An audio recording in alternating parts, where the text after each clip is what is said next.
जय माता दी, जय माँ कामाख्या, जय श्री महाकाल महाराज। कामाख्ये वरदे देवी नीलपर्वतवासिनी त्वं देवी जगत माता योनि मुद्रे नमस्तुते। कामाख्ये काम संपन्ने कामेश्वरी हर प्रिये कामनाम देहि में नित्यम कामेश्वरी नमस्तुते।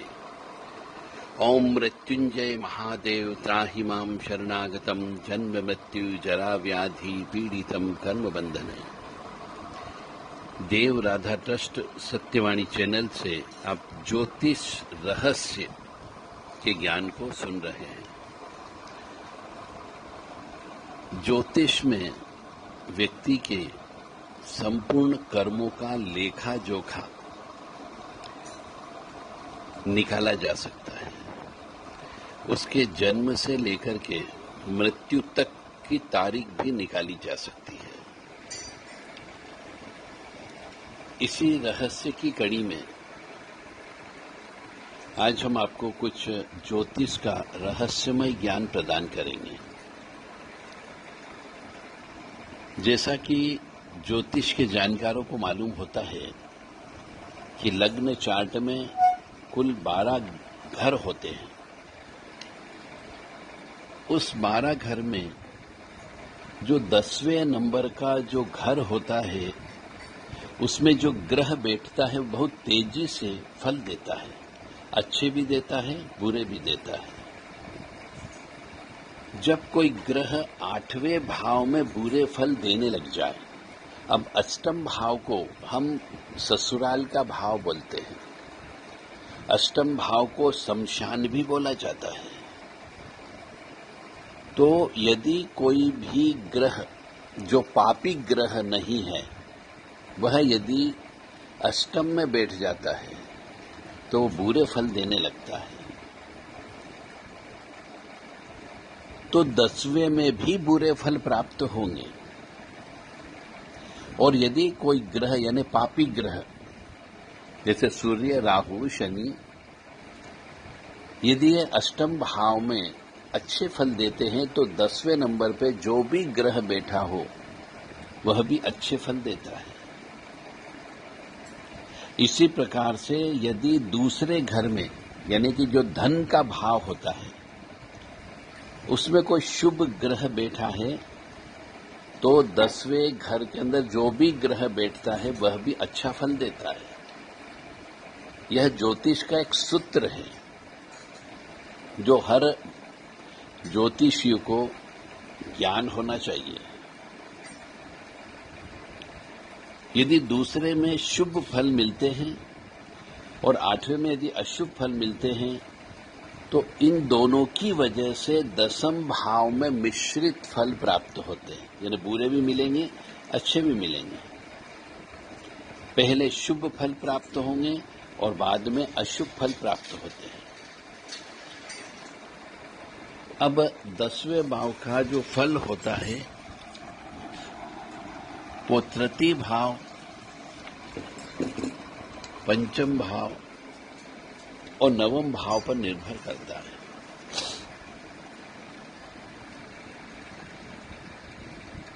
दसवें घर में कोई शत्रु ग्रह बैठा हो तो आपस में ये ग्रह झगड़ते भी हैं और अंधे हो जाते हैं। और जब कोई ग्रह अंधा हो जाएगा या कोई जानवर भी अंधा हो जाए, कोई मनुष्य भी अंधा हो जाए, कोई जीव जंतु अंधा हो जाए तो उसको ये मालूम ही नहीं होता मुझे किस दिशा में जाना है।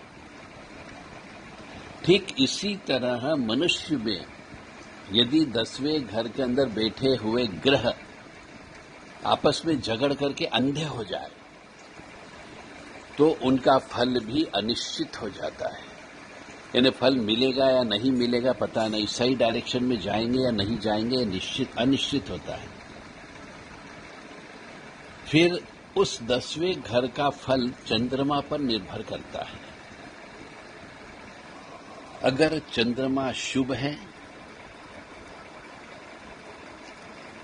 तो शुभ फल प्राप्त होंगे और चंद्रमा यदि अशुभ बैठा है तो अशुभ फल प्राप्त होंगे। यदि अशुभ बैठा हो तो चंद्रमा को शुभ करना चाहिए, और चंद्रमा को शुभ करने के लिए संकट चतुर्थी का व्रत उपवास करना चाहिए। दूध का दान देना चाहिए, चावल का दान देना चाहिए, सफेद वस्त्र का दान देना चाहिए। तो ज्योतिष शास्त्र ये कहता है कि दूसरे घर को शुभ करने के लिए उस ग्रह से संबंधित वस्तुएं धर्म स्थान पर दान देना चाहिए, यानी कि मंदिर में दान देना चाहिए। और 8वें घर को शुभ करने के लिए, जो कि शमशान का भाव है, अष्टम भाव, अष्टम भाव को शुभ करने के लिए उसमें जो ग्रह बैठा होता है उस ग्रह से संबंधित वस्तुएं शमशान में फेंकना होती है या रख करके आना होती है।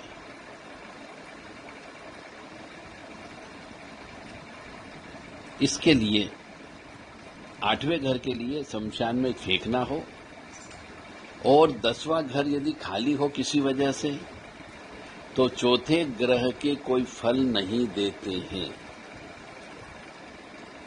इसलिए 10वें घर को जागृत करने के लिए, क्योंकि 10वां घर पिताजी का घर कहलाता है, तो इसके लिए पिता या दादा को 10वें घर से संबंधित वस्तुएं खिलाना चाहिए। अब सवाल ये भी जरूरी है कि सबके पिताजी हो जिंदा या दादा जिंदा हो। यदि दोनों उपलब्ध न हो तो 10, क्योंकि 10वें घर को जागृत करने के लिए 10 अंधे पुरुषों को आपको उनकी मनपसंद चीज यानी भोजन कराना है। यदि किसी भी मनुष्य के 10वें घर में राहु, केतु या बुध हो तो ऐसे मनुष्य को पूरे जीवन भर धोखा मिलता है, और इसके फल भी शनि पर निर्भर करते हैं। तो यदि धोखा नहीं खाना हो, 10वें घर में यदि राहु, केतु और बुध बैठा हो तो धोखा नहीं खाना हो, तो मनुष्य को शनि को उच्चिका करना चाहिए, इन्हें शनि देव की पूजा करना चाहिए। इसीलिए कहा जाता है कि जो साबुत बादाम होते हैं वह शनि और बुध का मिश्रण है,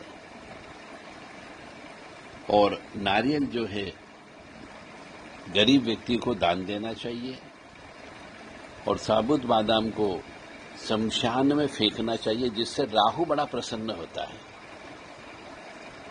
तो ज्योतिष शास्त्र से आप अपनी जिंदगी को संवार सकते हैं, बशर्ते कि आपको ज्योतिष का ज्ञान देने वाला व्यक्ति सही मिल जाए। यदि आप ज्योतिष रहस्य को सीखना चाहते हो, ज्योतिष को अपना व्यवसाय बनाना चाहते हो, या फिर ज्योतिष को एक शौकिया तौर पर भी सीखना चाहते हो, तो देव राधा ट्रस्ट सत्यवाणी चैनल से संपर्क कर सकते हैं। ज्योतिष सिखाने के लिए रेसिडेंशियल कोर्स है, रहवासी कोर्स है, जिसमें आपको ज्योतिष का ज्ञान गहराई से समझाया जाता है और बताया जाता है। जो भी धर्म प्रेमी बंधु इस ज्योतिष विज्ञान को समझना चाहता है, सीखना चाहता है, और इसके रस के माध्यम से अपनी और अपने परिवार की उन्नति करना चाहता है, तो वो देव राधा ट्रस्ट से संपर्क कर सकते हैं। माँ भगवती जगत जननी आद्य शक्ति भवानी अल्हादिनी शक्ति कष्ट निवारिणी दुख निवारिणी महिषासुर मर्दनी चंडमुंड नाशिनी सिंह वाहिनी क्लेश नाशिनी पाप नाशिनी दुरितापहारिणी शत्रु संग विदारिणी आप सबको सुखी रखे, स्वस्थ रखे, प्रसन्न रखे, और सबसे बड़ी बात है आपको सद्बुद्धि प्रदान करें कि आप धर्म के रास्ते पर चलते रहें।